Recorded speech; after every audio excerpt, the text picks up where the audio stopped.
Wow. So this is what it's like to go live. It's a nice day outside, so hopefully people are enjoying the nice weather. I intend to get outside after this little snippet, um, boost that immune system. If you've been reading any of the posts on my wall or watching any of the videos that I've been making, you can probably tell that I'm not real happy with the way that we've been dealing with the COVID-19 pandemic. I don't know quite who I'm fighting yet, but it seems to me like we spent $2.5 trillion dollars, and what we accomplished, that what we've accomplished is to bankrupt most of our small businesses and force everybody to stay inside. And I don't see, a whole lot of positive things, coming from it, unfortunately. When you look at some of the bills to aid for coronavirus, the first one to give paid vacation 14 days in the event that you would get the virus and need to self-quarantine. That's a big change from most people's benefits, right?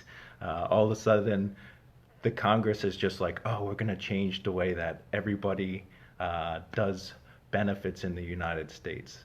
So they come up with this bill to do that, but at the end of the day, it robs Peter to pay Paul. The small businesses that are going to now need to give this 14 days, that's money coming from their budgets, and it will be reimbursed by the federal government in the form of unemployment insurance. So that's how, when the um, small businesses and the businesses go to collect the insurance, that's how it will be paid back in the form of a tax reimbursement for the 6.5% that they pay for insurance. Well, guess what? We have a big unemployment problem that's forming. But, it's a burden on small business. And then how do you pay for that money that is taken from the companies that are paying for this unemployment? Well, that's where you get into the rob Peter to pay Paul. It's either borrowed or it's printed and added to our national debt, which is a problem that very few people understand what the implications are of that. But we're approaching a national debt to growth ratio that was similar to World War II and following or preceding the Great Depression.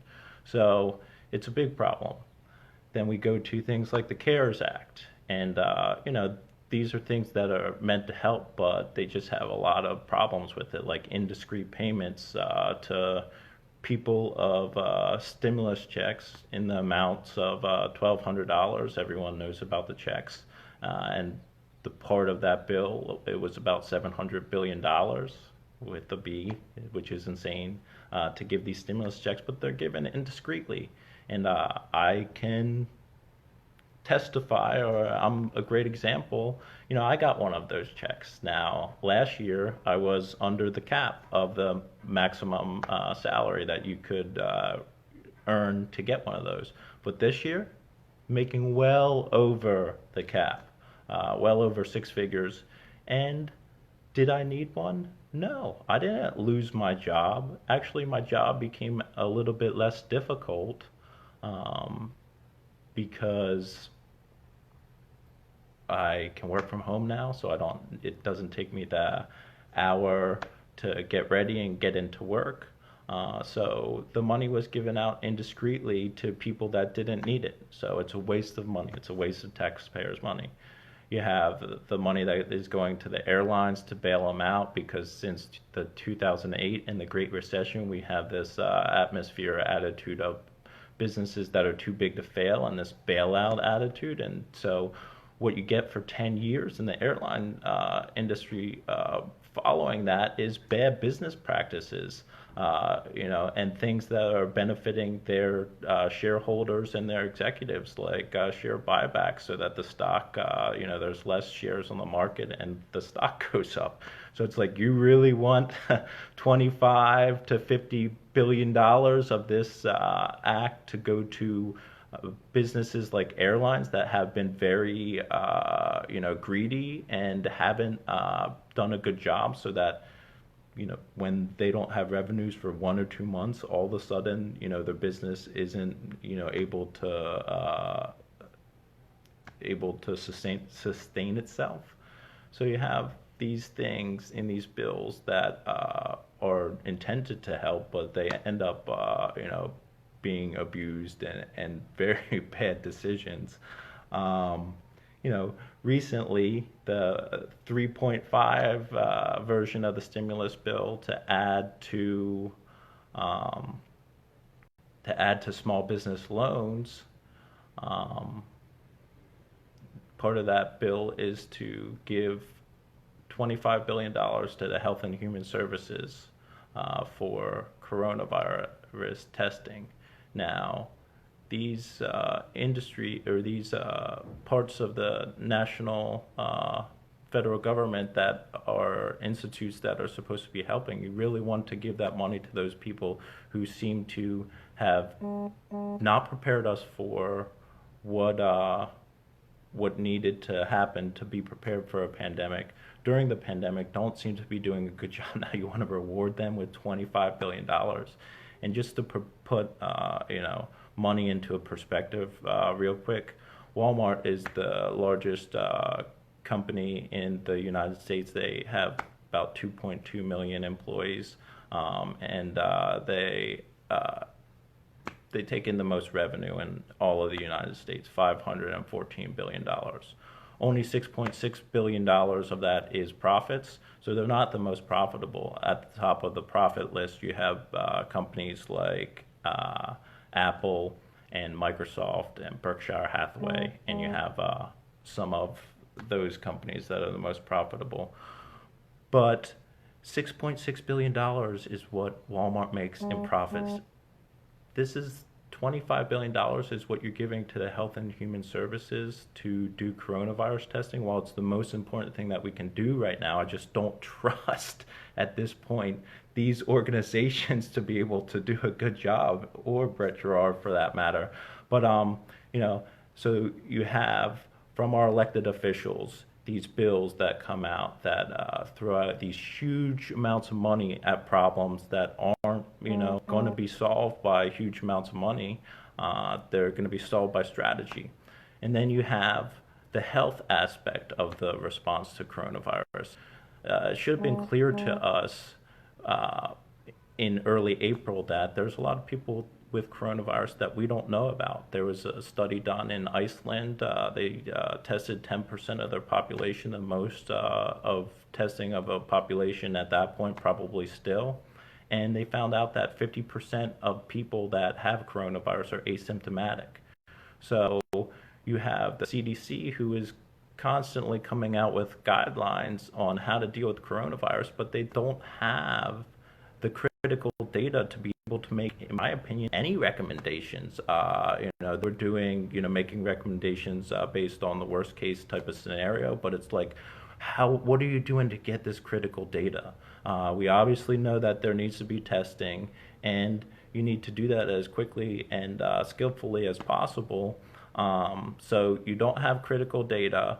You have someone, from the National Institute of Allergy and Infectious Disease, Anthony Fauci, who's talking about, who's constantly talking about vaccine that might come out in January. I don't need to know about a vaccine that might come out in January. While that might give me a little bit of peace of mind, I need to know about what's happening with the testing, when we'll start to know how many people actually really got infected by coronavirus, so how pervasive is it in our society, and what steps can we take to, be able to ease the social distancing and get back to work. Those are the important things to talk about now, not when a vaccine will be ready, if one will ever be, ready. Also, answer the question of if you get coronavirus and recover from it, will that give you immunity?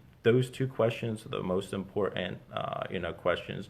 And these institutes, while some people might think that they don't have enough money, which is some people can hold that opinion. We're talking about budgets of, 6 billion and 5 billion annually, respectively, between the two.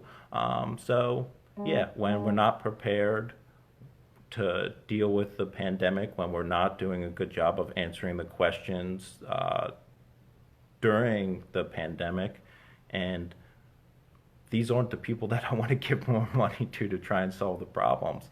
The CDC in Atlanta over the past few days decided that they were going to go do some antibody testing of 400 people. Well, New York City or New York State is testing 30 to 40,000 people a day.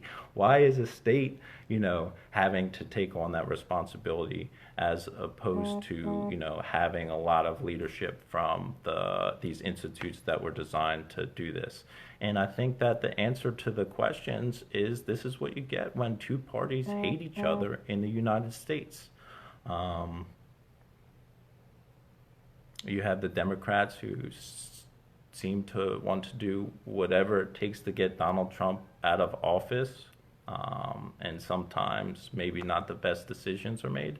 And then you have the Republicans who did such a poor job to let someone like Donald Trump and his group of poor leadership, get into place in the first place. So after I look at all of these things, and these are just a few of the things, I unfortunately, and my experience from living here in the DMV and interacting with people that work in these federal agencies, is I come to the conclusion, the sad conclusion, that if you have something that you want the most expensive cost and the least amount of results or the poorest results, then look to the federal government to try and solve it. But that's unfortunately where we're at. So what can you do?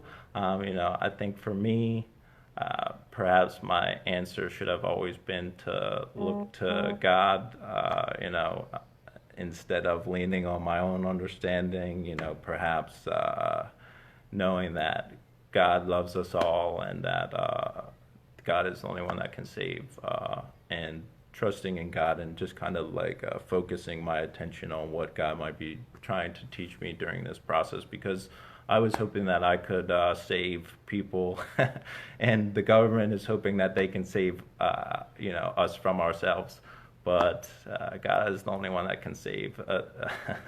Another thing that I did was when Virginia decided to have a stay-at-home order in the beginning of April, I was dismayed about it. I was going to work every day during the month of March, and a majority of people voluntarily were working from home. In my building, there wasn't hardly anyone, so it wasn't hard to social distance, and I just preferred to work from home. Now, I'm still essential employee, so when I do need to go in about once a week, I still do go in. But when I was dismayed by the stay-at-home order, so I shaved my beard at that point. I am from Pennsylvania, and coming down here to the DMV, I never wanted anyone around here not to know that. I wanted to say, hey, I'm different from y'all. In Pennsylvania, where I come from, we work hard for the things that we get, and we don't have a lot, so we never take it for granted. And so that was the way that, I had a beard for a year and a half here in Northern Virginia. And after the stay-at-home order came, I shaved it off as a sign of that I wasn't happy. I remember my mom on April 9th, she sent me a message. She said, "Hey, come on home. We have a trailer that you can, or a RV that you can stay in, so you can properly social distance, and it will be your own space. We hear that DC is going to be the next hotspot." And I said to her, "DC is not going to be a hotspot. This isn't a virus that just like jumps around to places and then like, oh, we're going to make this a really big hotspot." That's what the news tells you, to make you, to stir fear and panic. But it's not the way that it happens. If there's people in the area or people that come from a different area, and a lot of people are together, then that's the way that it spreads. It's not, some magical thing that hotspots jump up. So I stayed here, but I shaved my beard, and it was like that was my form of protest. I'm not the type of person that will go out and stand in a big group with my guns and signs and say, "I want a haircut." It's just not the way that I approach situations like this, because, hey, if you're in a big group, you're probably going to get infected with coronavirus. That's the way that it spreads. So my form of protest, and the main reason after saying all of that, craziness, is that I'm going to shave my head. I'm going to give myself a coronavirus haircut to show my protest and my dissent to the way that things are being handled. We need answers to questions of, does immunity, does infection and recovery give you immunity? And we also need the answer to the question of how many people in the United States have contracted coronavirus and have immunity. And we need to cut out with this the bills that think that money will solve our problems. And the funny thing about it, all of it, is coronavirus didn't cause any of this. It just simply exposed to us that our society and our government is built on a house of cards, and a small thing can easily cause them to all come down. So my protest is going to be one from my home. It's going to be a social distance protest, and I don't know if it's going to work. Another reason that I'm doing this is because I've kind of been like thinking my hair is thinning, so I was like, might as well take it all off anyway. And it's the summer, right? So, and I don't even have a proper, this is what I'm going to try and do it with. I'm not the type of person that will go out and buy something because I don't have it, so I'm going to try and make do with this. But this should be pretty interesting, should be pretty fun to do, right? Entertaining. You listen to all the craziness, and now you'll get a little bit of entertainment out of it. So I have my razor set at 6. And this is if you're just tuning in now, this is my protest of the way that the coronavirus is being handled. Unfortunately, in America, you'll have one more white male with a skinhead, but luckily for y'all, I don't hate people based on the way that they look. I think that God has created all people in His image, and that bestows to them inherent value and dignity that no one can ever take away. So this is my protest to the way that coronavirus is being handled.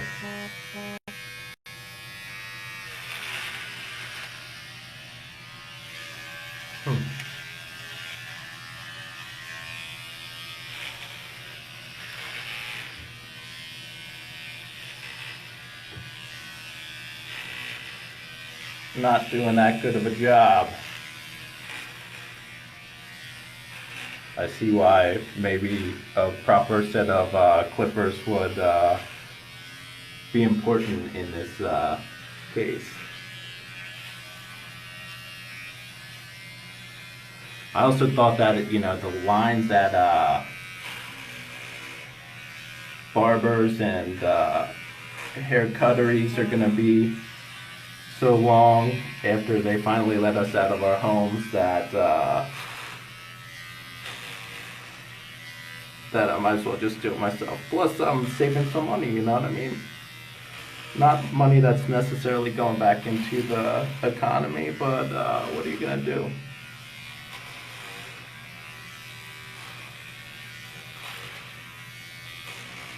probably gonna need to get a haircut after this so that they can fix it. Although there might be no coming back from this. I have heard, you know, my one friend's dad. He said he did something like this in college as like as a dare, and he was bald for the rest of his life. So who knows? Maybe that's what's gonna happen to me. Looks are overrated. They're superficial anyway. Who cares? The future of our country might be a little bit more important than the way that we look.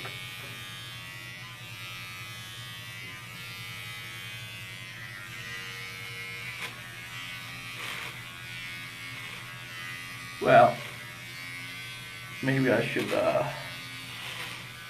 I'll end the video here, and then I'll come back and show you what the final product was. Coronavirus haircut protest.